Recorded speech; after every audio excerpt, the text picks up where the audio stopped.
By now, you've probably heard my magic wand story. It's a brand that's been part of my personal journey for more than 20 years.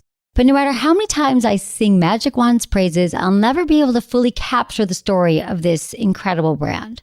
Well, now journalist and author Kate Sloan just completed a limited audio series documenting the history and impact that Magic Wand has created over the last 56 years.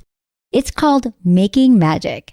And the series chronicles Magic Wand's incredible brand story through interviews with nearly 40 experts, performers, business owners, educators, and fans. So I got a sneak preview of the series, and what I loved is that Kate weaves together snippets from all their interviews into this amazing story arc. She covers Magic Wand's journey from appliance store massager to its legendary influence on culture and sexual independence, and it's all just fascinating. The first episodes of Making Magic are available now at makingmagicseries.com or on all popular podcast platforms. Just search for Making Magic or visit makingmagicseries.com today.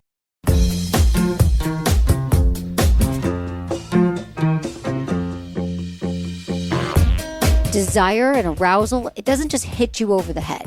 We don't just walk around and you're going to be all of a sudden in the mood.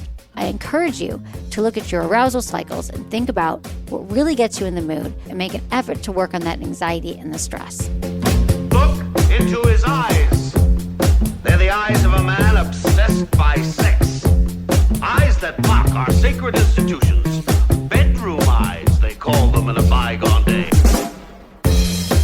You're listening to Sex with Emily. I'm Dr. Emily, and I'm here to help you prioritize your pleasure and liberate the conversation around sex. All right, everyone, welcome to the show. If you're a new listener, I'm so glad you're here. We have so many episodes about all the questions that you have about sex.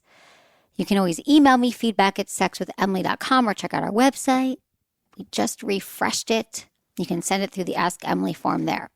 All right, today's show, I'm encouraging you to look at what's been holding you back from having sex. So I'm going to identify 6 roadblocks that are holding you back from being sexual.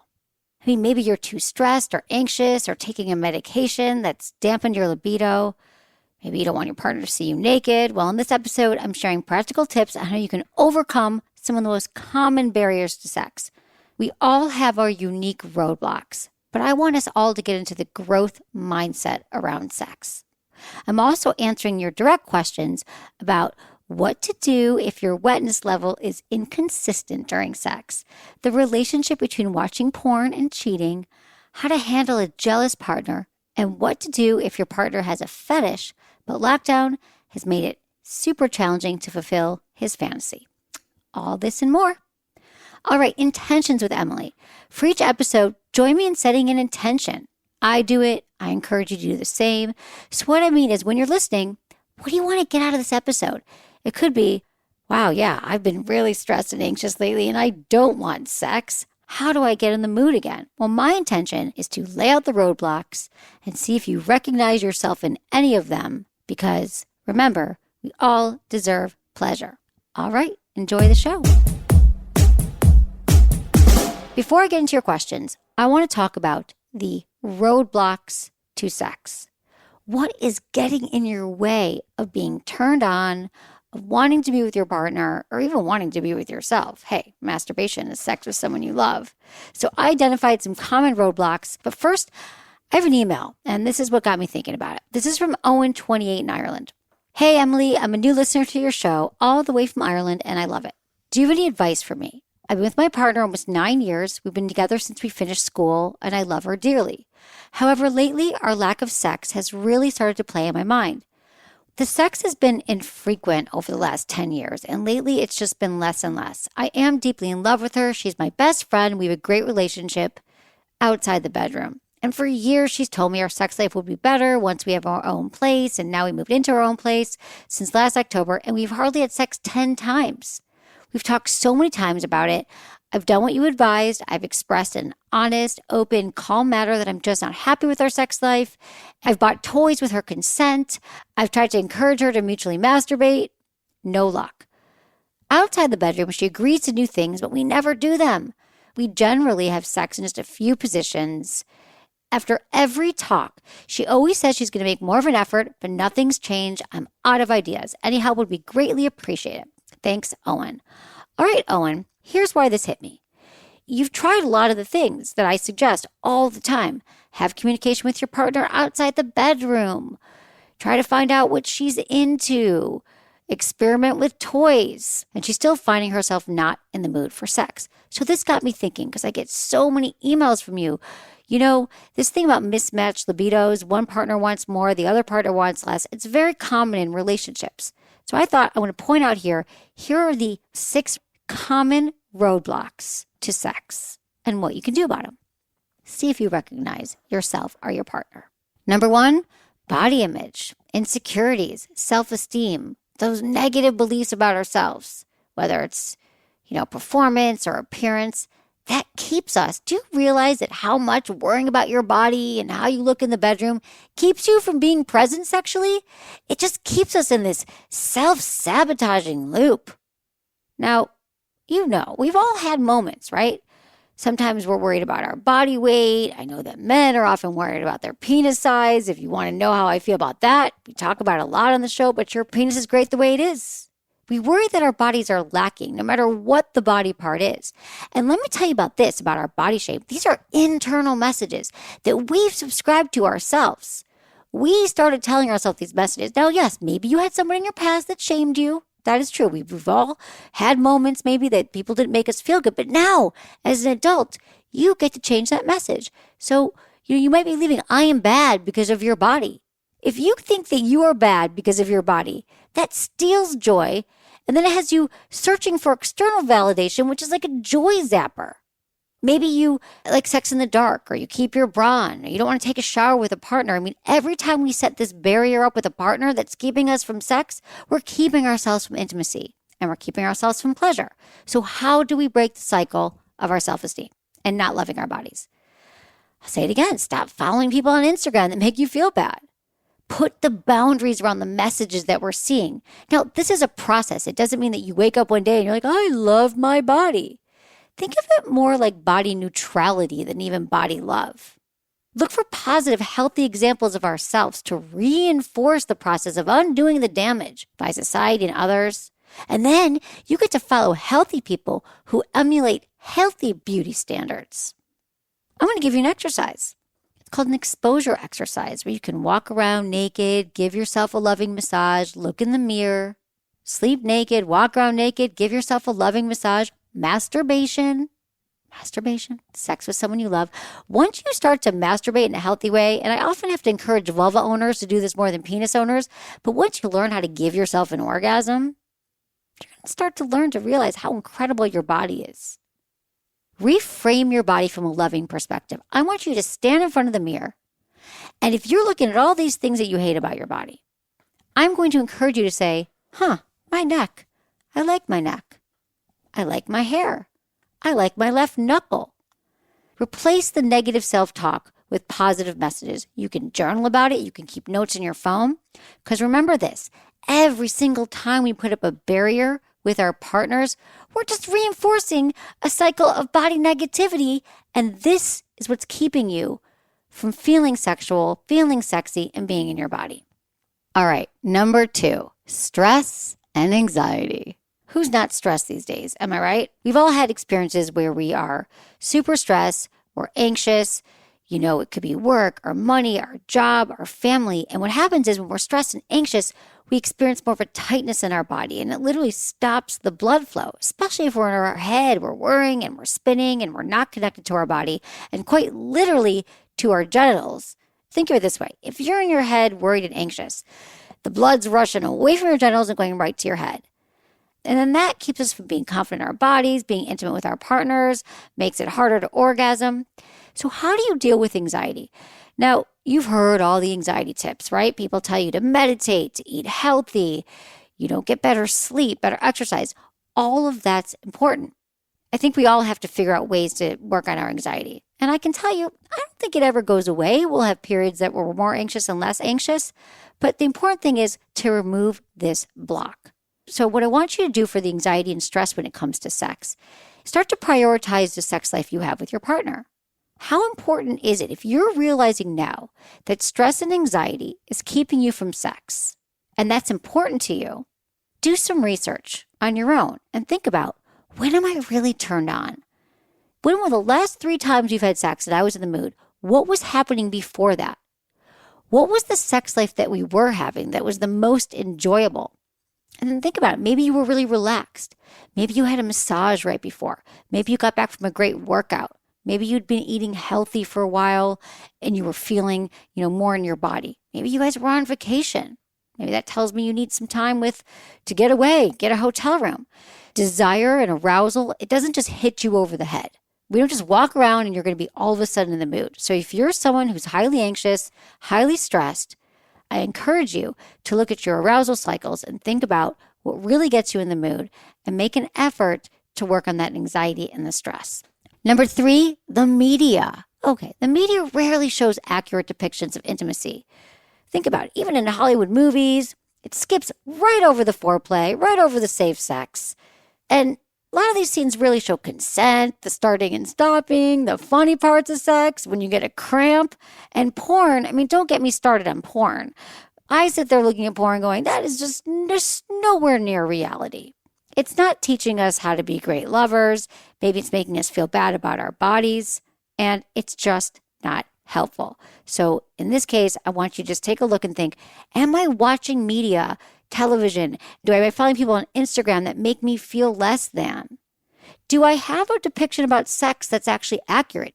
I encourage you to do your own research and to start looking around for more accurate representations of sex. Start talking to your partner and creating your own sexual movies. I don't mean making a sex tape, but you could do that. But think about, could I read erotica to my partner? Could we read it to each other in the bathtub? Could we actually find some porn that feels good to me? Can we find some scenes? Can we find some things that depict people that look like me, that act like me, and don't make me feel less than? So really this just comes down to education. How can you educate yourself on what realistic sex looks like? Again, listening to this podcast is a great start. Listening to it with your partner. Do you know how many couples tell me that they listen together and it's sort of been a mini sex therapy / turn on, and it's changed the trajectory of their sex life? All right, the next one, number 4, shame. Shame, shame, shame. If you grew up in a home where it was a loaded topic in your family, or maybe you heard the messages that sex is just for marriage, that's all you need to know, these are not helpful messages. Or maybe you were slut shamed, or maybe people told you that, good girls don't have sex. Sexual shame is not just a religious issue, but it happens in a lot of religious communities. And then what we see is people grow out of these communities, even if you're not practicing the religion or living under your parents' roof, it's going to stick with you. Because if you've been hearing a message your entire life as a child, you only got to wait for marriage and sex is only for procreation, you bet that when you start having sex, it doesn't mean that all that early messaging and wiring is just going to go out the window, that you're all of a sudden going to know how to be a great lover and you're going to be able to switch this mindset. And especially if you had education that was abstinence only. God, our education's bad. So what I recommend, if you're checking yourself and you're like, wow, yeah, you know what? That sounds like me. I don't feel good when I have sex. I actually feel worse after. I don't even feel sexual. How do you unblock that? Well, if you're struggling with sexual shame, how you overcome it is start by having empathy for yourself, not rejecting yourself. Make this decision. How do you want to be sexual? What does that actually look like to you? How important is sex to you? Are you understanding now as an adult who can make your own decisions that maybe the earlier messages you heard didn't serve you? Because then you can come from a place of information rather than ignorance. And I don't mean that in a derogatory way, but you simply were not given accurate information. I grew up without accurate information. So many of us, we just go off and start having sex. And maybe we learned 1 or 2 things in sex ed, or, worse yet, we had some negative conditioning around it. How are we supposed to know? So check your messages around sex. Check what still serves you. And if it doesn't serve you, get rid of it. So we're unblocking it by deciding that you want to get educated around sex. Read books. Again, listen to this podcast.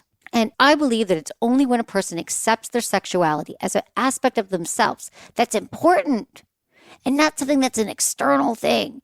That's when you can truly begin to heal from the shame. That's the only way it's going to promote your sexual health and values. It's going to help your life, your relationship, and your soul. I mean, sex is spiritual. Remember this too. Brene Brown says this so well. The antidote to shame is having empathy and compassion for ourselves. Because if you're not going to give it to yourself, who is? Number 5 is trauma. Any kind of sexual trauma, assault, sorry to say, that is going to impact our ability to give and receive pleasure and to really be in our bodies for a full sexual experience. When we experience a trauma, even if it was years ago, it doesn't go away. And in fact, over time, trauma can exacerbate and it can really have an impact on our ability to be aroused and turned on by our partner. And our trauma can be triggered by so many things. Our senses, it could be you touch something or you smell something or words. I mean, those are all part of intimacy.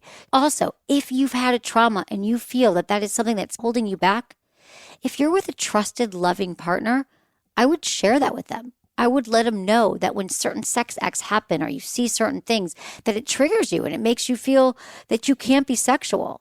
Listen, we're only as sick as our secrets. So my advice is therapy. I recommend trauma therapy.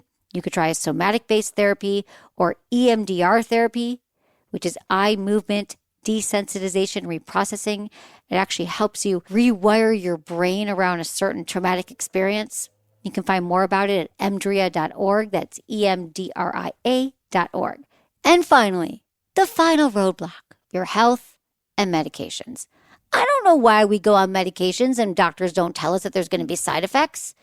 Antidepressants, there could be a side effect that's going to dampen your libido, delay orgasm, causes our hormones to fluctuate. Maybe you wanted the birth control pill and they didn't tell you. Medications, these side effects, I'm telling you, if you have a side effect from a medication, you do not have to live that way.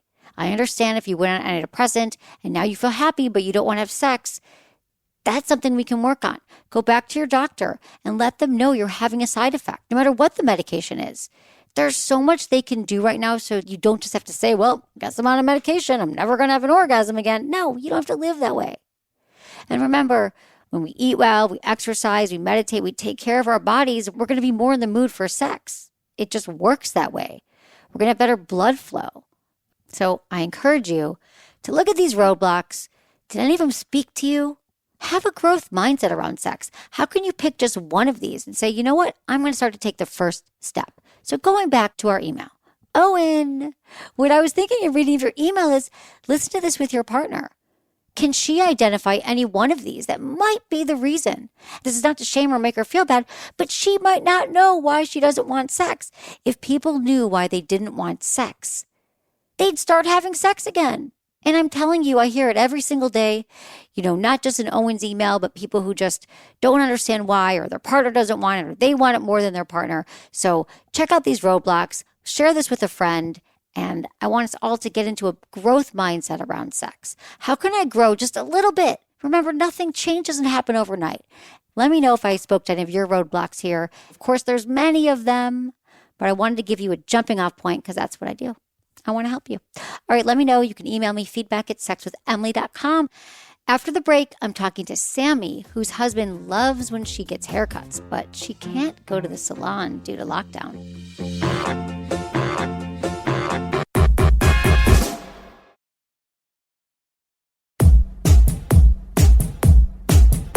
Let's talk to Sammy, 36, in Ohio. Well, thank you for having me. Of course. I've been wanting to call for quite a while, but I just never got the nerve to do it. So basically, my husband has this, I guess you would call it a fetish, because he gets really turned on when I get my hair cut, like when I get it cut short. So over the years, I just, it kept getting shorter and shorter, and then it finally got to like a bob, and that's where it stayed. Well, COVID, obviously we couldn't get out, so it started to grow back, and I love it. My sister tells me how great it looks, and I know he wants me to get it cut, and that's always been like, I guess you would say, kind of like a part of our sex life, just because I knew, oh, if I get a haircut, we're going to have awesome sex. So I just don't know what to do. Wow, Sammy. Okay, this is so interesting. So would you actually, we're classifying it as a fetish, right? Because it's actually a requirement for him to get turned on, or no? I guess I would say a fetish because it's like it's something he hid for a long time. Obviously, he just like, oh, let's get your haircut, and then finally I figured it out. So it's definitely going to be a fetish because no lie, exaggeration. Like I can get my haircut, and right then it's just you can see it in his eyes when he watches me get my haircut. So I guess it would be a fetish. Yeah, no, that sounds like it. So, Sammy, here's a few things. How do you feel about it? So it never really bothered you before. It's just that now you're realizing we actually can't do that. Or do you like your hair longer?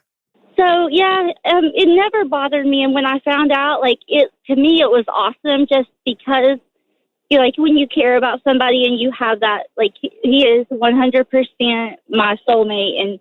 And when he gets excited, it makes me excited. Yes. So I loved it. But now I'm just kind of back and forth because I want to let my hair grow out. It's been short for so long. Yeah. But I just don't. Okay, well, here's the first thing that came to my mind, Sammy. What if you got a wig and you got a bunch of really cool wigs? And you're good. Yeah. This is why people call. I mean, Sammy, you could even get hot, sexy wigs. You could get all different colors. You get long ones, short ones, curly ones. And then you could even dress the part. And not only are you getting your hair cut, but you show up in this wig. Then you could get a haircut, or you could have a friend cut it, or he could cut it maybe.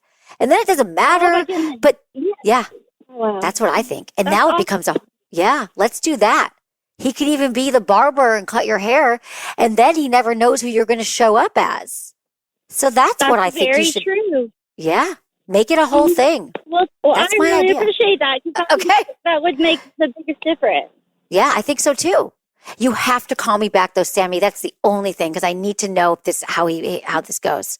I'm very curious about it, but I think you could even take them up a level. And how you present it is, I've got a great idea, babe. Like, you got to go into it like full on. Like, one night I'm going to be a blonde because I'm a brunette. I don't know what color your hair is, but I always said, and I'm telling you, Sammy, I had a woman once. I was at Bloomingdale's, and I'll never forget this day. She was probably like 65 years old.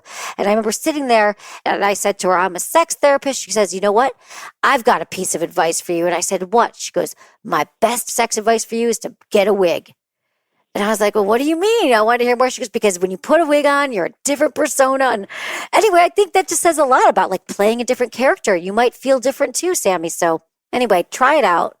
Let me know how it goes. Oh, for sure.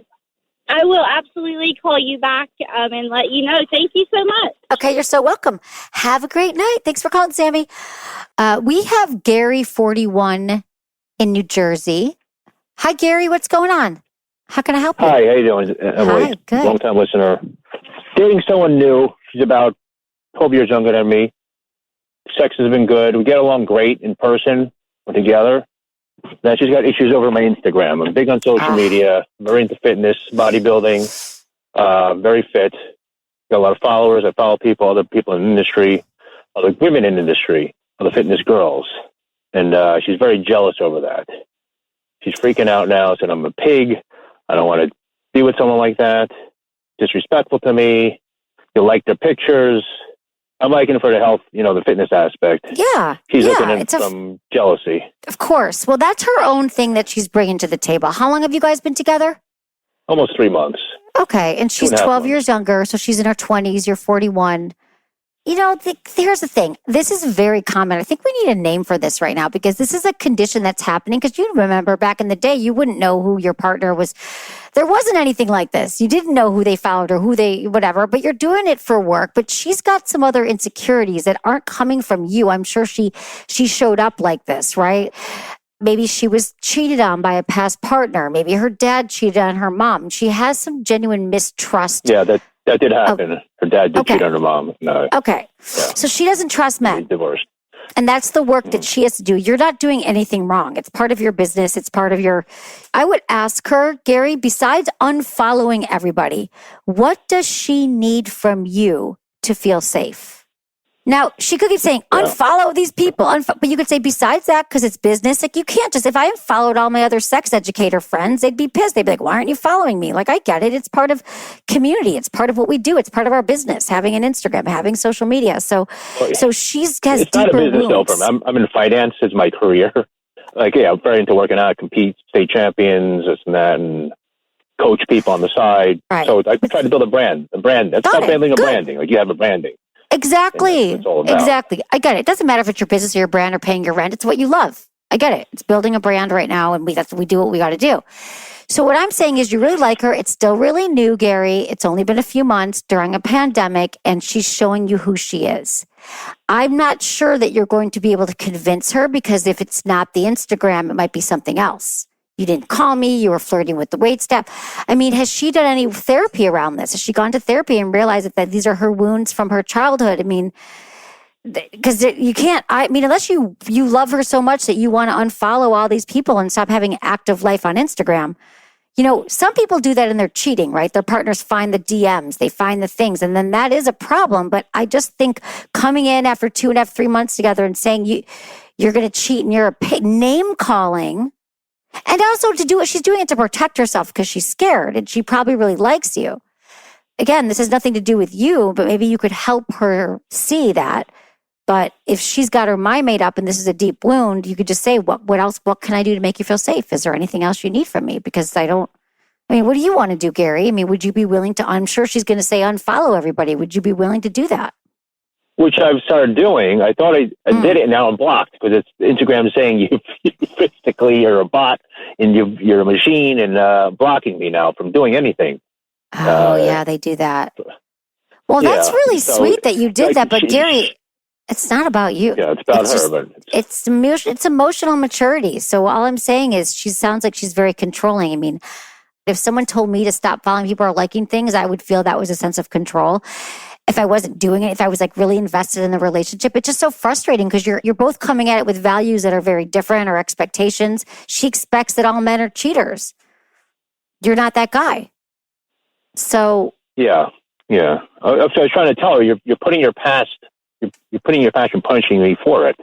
Right. And she's just saying, no, it's disrespectful. You're giving attention to other women when you're with me by liking their pictures.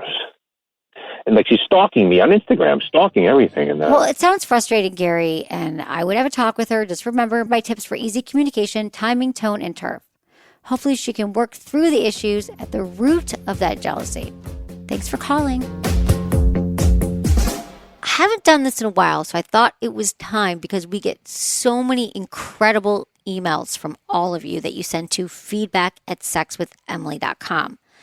And I love hearing from you. And lately we've been doing a lot of calls, and I thought, I got to get into your emails. So if you want to send me an email, you can send one through our website or the feedback, and always include your name, your age, and how you listen to the show. And I'm cool if you change your name. No worries. This is from Shannon, 21 in Kansas. Dear Dr. Emily, sometimes when I'm having sex with my boyfriend, my vagina stops getting wet. It'll start off wet, but midway through sex, it starts feeling dry. I'll still feel turned on, but my vagina just isn't wet. My boyfriend will finger me beforehand, but sometimes not long enough. Could this be why?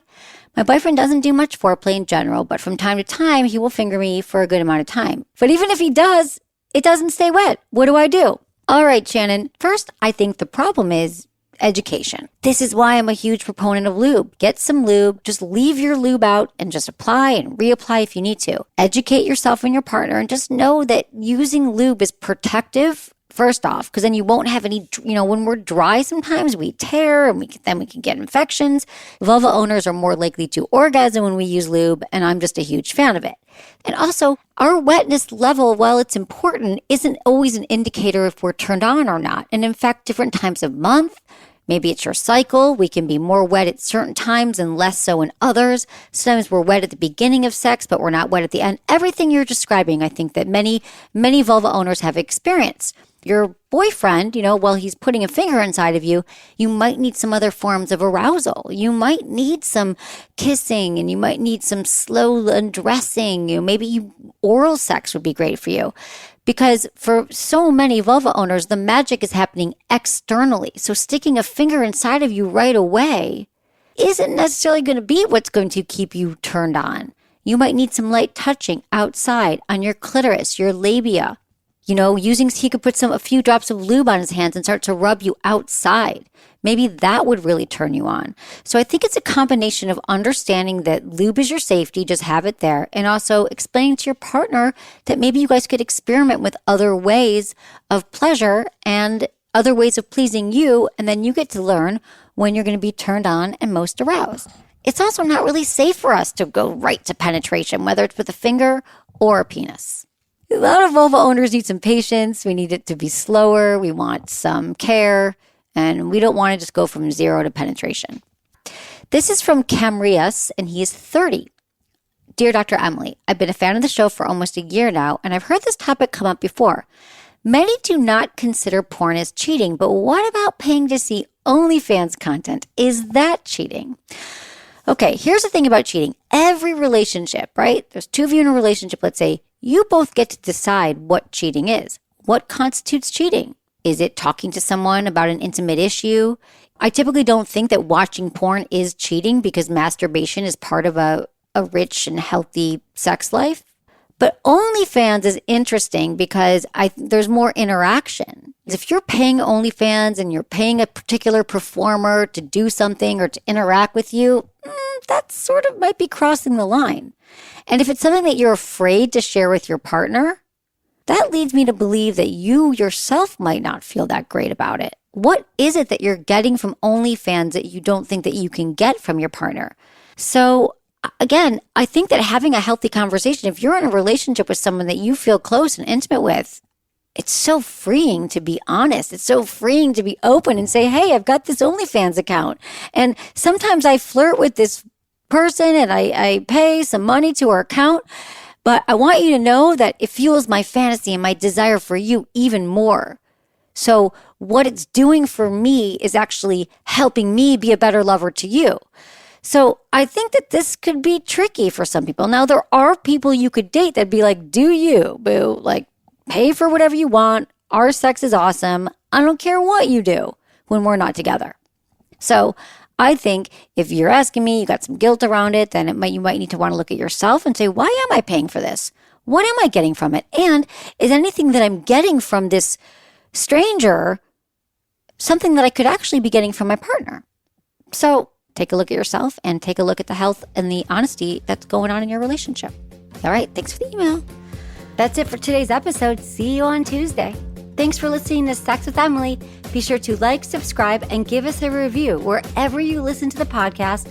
And share this with a friend or a partner. Believe me, if you got something out of it, they will too. We release shows on Tuesdays and Fridays, and look out for a bonus episode every now and then. Find me on Instagram, YouTube, Facebook, and Twitter. It's all at Sex with Emily. And I've been told I give really good newsletters. So sign up at sexwithemily.com, and don't forget to check out our blogs. If you want to talk to me, ask your questions about your sex life, dating, or relationships, email me. Feedback at sexwithemily.com, or call into my SiriusXM show Monday through Friday, 5 to 7 p.m. Pacific, and call me, 888-94-STARS. That's 888-947-8277. Get a free 30-day trial at sexwithemily.com/SXM. You can watch my masterclass on masterclass.com/Emily Morse. Was it good for you? Email me, feedback at sexwithemily.com.